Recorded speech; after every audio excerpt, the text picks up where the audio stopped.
Islamic pedia کے معزز سامعین السلام علیکم۔ ہماری آج کی ویڈیو کا موضوع نمرود کی بیٹی کا واقعہ ہے۔ ایک ایسی دنیا کا تصور کیجئے جہاں ایک ظالم بادشاہ اپنی طاقت کے نشے میں خود کو خدا سمجھنے لگے۔ وہ اپنے دعوے کو ثابت کرنے کے لیے اللہ کے نبی کو جلتی ہوئی آگ میں پھینکنے کا حکم دیتا ہے۔ یہ کہانی ہے حضرت ابراہیم علیہ السلام کی، جنہوں نے اللہ کی وحدانیت کا پیغام دیا اور کسی طاقت کے آگے سر جھکانے سے انکار کر دیا۔ ان کا ایمان، ان کی استقامت اور ان کی اللہ پر توکل تاریخ میں ایک ایسی روشنی بن گیا جو کبھی مدھم نہیں ہوگی۔ لیکن اس قصے میں ایک کردار اور بھی ہے، نمرود کی بیٹی، جو اپنے والد کی عظیم سلطنت اور جاہ و جلال چھوڑ کر حضرت ابراہیم کے ساتھ ایمان کی راہ پر چلنے کا فیصلہ کرتی ہے۔ یہ نمرود کی بیٹی کا قصہ ہے، جو ابراہیم کی سچائی سے متاثر ہو کر اپنی زندگی کو ایک ایسے راستے پر قربان کرنے کو تیار ہو جاتی ہے جہاں آزمائش اور امتحان ہے۔ جب حضرت ابراہیم کو آگ میں پھینکنے کا وقت آیا تو نمرود کی بیٹی نے اپنے والد کے خوفناک ظلم کی پرواہ کیے بغیر حضرت ابراہیم کے ساتھ آگ میں کودنے کا فیصلہ کیا۔ یہ اس کے ایمان کی طاقت بھی، اس کا اللہ پر ایمان بھروسہ تھا۔ لیکن اللہ نے اس آگ کو حضرت ابراہیم اور نمرود کی بیٹی کے لیے ٹھنڈا اور سلامتی والا بنا دیا۔ یہ کہانی ہمیں سکھاتی ہے کہ ایمان کی طاقت دنیا کی ہر طاقت سے زیادہ ہے۔ نمرود کی بیٹی جانتی تھی کہ یہ عام فیصلہ نہیں تھا، یہ اس کے ایمان اور اللہ پر یقین کی آزمائش تھی۔ آگ کا وہ شعلہ جو ہر چیز کو جلا کر راکھ کر دیتا ہے، اللہ کے حکم سے ابراہیم اور نمرود کی بیٹی کے لیے ٹھنڈا اور سلامتی کے لیے ہو گیا۔ نمرود کا شمار قدیم زمانے کے نہایت ظالم اور طاقتور حکمرانوں میں ہوتا ہے۔ اس کی حکومت وسیع و عریض علاقے پر پھیلی ہوئی تھی اور لوگ اس کے خوف سے لرزتے تھے۔ نمرود نے اپنی طاقت کو اس قدر بڑھا لیا کہ اس نے خود کو خدا سمجھنا شروع کر دیا تھا۔ اس کا دعویٰ تھا کہ وہ زندگی اور موت دونوں پر مکمل اختیار رکھتا ہے اور لوگوں کو اپنی عبادت کا حکم دیتا تھا۔ اس نے انسانیت پر ظلم کے پہاڑ توڑے اور اپنے غرور و تکبر میں ڈوبا رہا۔ اللہ نے حضرت ابراہیم علیہ السلام کو نمرود کی اصلاح کے لیے بھیجا، لیکن نمرود نے ان کی دعوت کا انکار کرتے ہوئے اپنے دعوے پر اڑا رہا۔ نمرود کی ایک بیٹی تھی جس کا ذکر مختلف قصے کہانیوں اور کتابوں میں ملتا ہے۔ اسے اس دور کی شہزادی کا درجہ حاصل تھا اور زندگی کی ہر آسائش اس کے قدموں میں تھی۔ نمرود کی بیٹی اپنی خوبصورت اور ذہانت کے سبب مشہور تھی۔ اگرچہ وہ نمرود کی بیٹی تھی، لیکن وہ اپنے والد کے ظلم و ستم اور خود ساختہ طور پر خدا بننے کے فیصلے پر متفق نہیں تھی۔ اس کا دل انسانی جذبات اور انصاف کا طالب تھا۔ اس کے دل میں اپنے باپ کے خلاف عجیب ناپسندیدگی پیدا ہو رہی تھی۔ نمرود کی بیٹی اپنی زندگی میں زیادہ تر خاموش اور بے باک رہی، لیکن وہ اپنے باپ کے ظالمانہ افعال اور خدائی کے دعوے سے ناخوش تھی۔ اس نے اپنی زندگی میں بہت سی ایسی باتیں دیکھیں جن سے اس کے دل میں بغاوت کے جذبات پیدا ہو گئے۔ اس کی سوچیں اکثر باپ کے خدائی دعووں اور اللہ کی حقیقی خدائی کے بارے میں سوالات اٹھاتی رہتیں۔ اس کے دل میں خلا تھا جسے کوئی بھی دنیاوی دولت نہیں پر کر سکتی تھی۔ وہ اندر سے بے چین اور سوالات سے بھری ہوئی تھی، جسے کسی ایسی چیز کی تلاش میں ہو جو اسے سکون دے سکے۔ ایک وقت آیا جب اس کی ملاقات حضرت ابراہیم علیہ السلام سے ہوئی۔ یہ ملاقات نمرود کے ظلم و ستم کے ماحول میں ایمان اور ہدایت کی روشنی کا سبب بن گئی۔ ابراہیم علیہ السلام نے اسے اللہ کی وحدانیت اور حقیقی زندگی کا پیغام دیا۔ ان کے الفاظ نے نمرود کی بیٹی کے دل کو چھو لیا اور اس کے ذہن میں پیدا ہونے والے سوالات کے جوابات ملنا شروع ہو گئے۔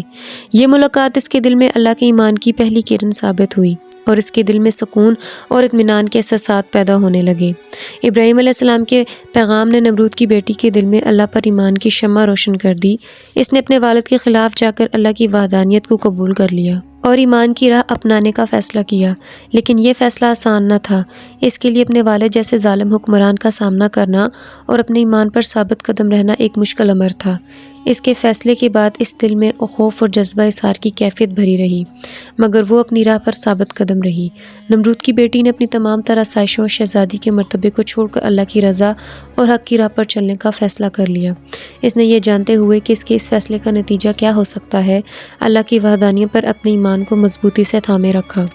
اس کی اس قربانی نے اسے اللہ کے مزید قریب کر دیا اور یہ بات ثابت کر دی کہ حقیقی ایمان میں دنیاوی آسائشوں کی کوئی حیثیت نہیں ہے۔ تاریخی روایت کے مطابق نمرود کی بیٹی نے اپنی آخری سانسیں بھی اللہ کے ذکر میں گزاری۔ اللہ نے اس کے ایمان کا امتحان لے کر آخرت میں انعام سے نوازا۔ حضرت ابراہیم نے اللہ کے حکم کے مطابق لوگوں کو توحید کی ہدایت کی اور انہیں بت پرستی سے روکا۔ ان کی قوم اور نمرود نے اس دعوت کو رد کر دیا۔ نمرود نے ابراہیم علیہ السلام کو چیلنج کیا اور اپنی طاقت اور خدائی کا دعویٰ کیا۔ حضرت ابراہیم کے حق و صداقت کے پیغام نے نمرود کے غرور و تکبر کو چیلنج کیا، چنانچہ اس نے ان کو جلانے کا فیصلہ کیا تاکہ لوگوں کے دلوں میں خوف پیدا ہو اور کوئی بھی اللہ کی دعوت کی طرف رجوع نہ کرے۔ نمرود کی بیٹی نے ان کے حق کے پیغام کو دل سے محسوس کیا۔ ان کی شخصیت اور اللہ کے پیغام نے اس کے دل میں اللہ کے حقیقی دین کو قبول کرنے کی روشنی پیدا کی۔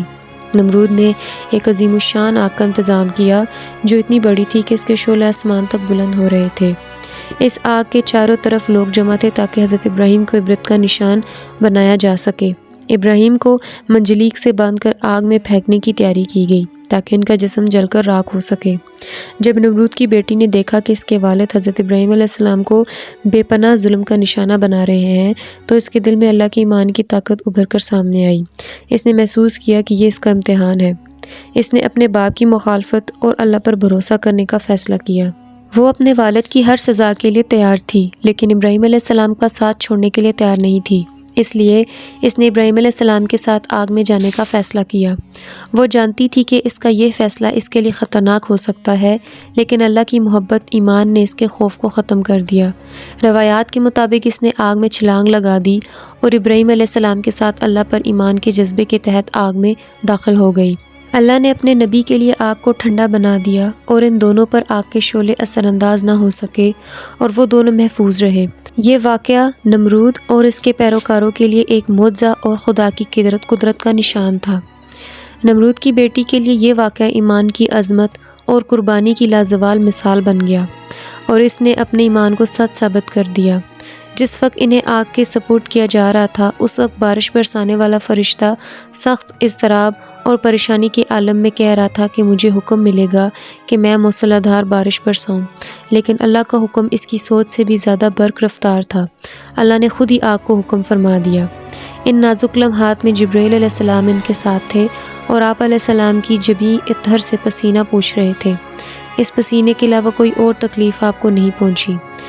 اس روز آگ سے تپش اور گرمی ختم کر دی گئی تھی جس کی بنا پر نہ لوگوں کے چولہے گرم ہو سکے اور نہ ہی آگ کا کوئی کام کیا جا سکا۔ اس روز آگ نے حضرت ابراہیم علیہ السلام سے بندی رسی کے علاوہ اور کچھ نہ جلایا۔ ان کے ساتھ سایہ کرنے والا فرشتہ بھی تھا اور 1 میل تک سایہ، ٹھنڈک اور سلامتی تھی اور سبز باغ گل و گلنار بن گیا، جبکہ ان کے آس پاس آگ اپنے شعلوں اور شراروں سمیت بھڑک رہی تھی اور لوگ ان کی طرف دیکھ رہے تھے۔ نمرود کی بیٹی کا یہ قصہ ہمیں سکھاتا ہے کہ جب انسان کے دل میں اللہ کی محبت اور ایمان کی سچائی روشن ہو جائے تو وہ دنیا کے ہر ظلم اور مخالفت کا سامنا کر سکتا ہے۔